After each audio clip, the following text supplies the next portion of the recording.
पांच उद्देश्य आखिर क्या है? फाइनेंशियल पोजीशन और प्रॉफिट, इन दोनों में बहुत बड़ा फर्क है।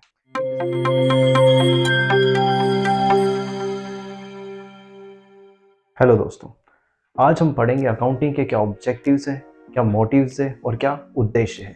वैसे तो अकाउंटिंग के कई उद्देश्य हो सकते हैं, कई सारे मोटिव्स हो सकते हैं, लेकिन आपके एनसीईआरटी में कुछ 5 ऑब्जेक्टिव्स मेंशन हैं। ये पांचों ऑब्जेक्टिव्स बहुत इंपॉर्टेंट है, चाहे वो एग्जाम पर्सपेक्टिव से हो या फिर नॉलेज के पर्सपेक्टिव से हो। तो आज हम जानेंगे कि वो 5 उद्देश्य आखिर क्या है। अकाउंटिंग का जो पहला उद्देश्य है वो उद्देश्य है सिस्टमैटिक रिकॉर्ड्स ऑफ ट्रांजैक्शन। देखिए, अगर आप बिजनेस करते हैं तो बिजनेस के अंदर बहुत सारे ट्रांजैक्शंस होते हैं। आप कुछ खरीदेंगे, कुछ बेचेंगे, रेंट पेमेंट, सैलरी देना, इलेक्ट्रिसिटी बिल, बहुत सारे अदर ट्रांजैक्शंस। तो इन सारे ट्रांजैक्शन को आप चाहो तो ऐसे तैसे लिख सकते हो, लेकिन अकाउंटिंग आपको ये अपॉर्चुनिटी देती है कि आप इन सारे ट्रांजैक्शंस को एक सिस्टमेटिक रूप में लिखो, एक सिस्टमेटिक वे में लिखो। इसका जो दूसरा ऑब्जेक्टिव है, अकाउंटिंग का दूसरा ऑब्जेक्टिव है to ascertain profit and loss. कोई भी बिजनेस क्यों शुरू करेगा? ताकि वो फाइनेंशियली ग्रो करना चाहता है, वो फाइनेंशियली स्ट्रॉन्ग बनना चाहता है। आप फाइनेंशियली ग्रो कैसे करेंगे? आप फाइनेंशियली ग्रो करेंगे जब आपको बिजनेस में प्रॉफिट होगा।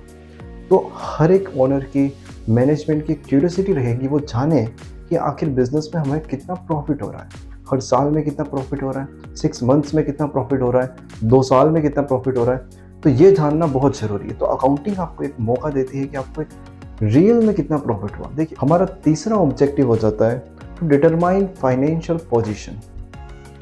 क्या लिखा है? Financial position. फाइनेंशियल पोजीशन और प्रॉफिट, इन दोनों में बहुत बड़ा फर्क है।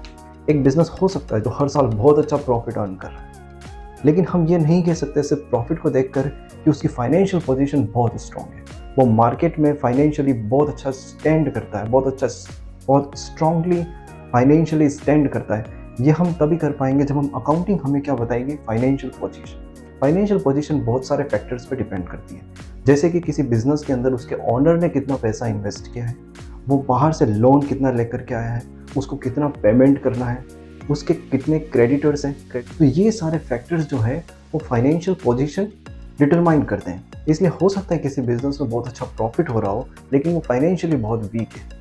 या फिर ये भी हो सकता है कि एक बिजनेस में एवरेज प्रॉफिट हो रहा हो या फिर लॉस भी हो रहा हो, लेकिन फाइनेंशियली बहुत स्ट्रॉन्ग है, उसके पास बहुत सारी असेट्स हैं, बहुत सारी प्रॉपर्टी है, उसके पास इतने लोन नहीं है, इतने ऐसे लोन नहीं है जिन्हें वो पे नहीं कर सकता।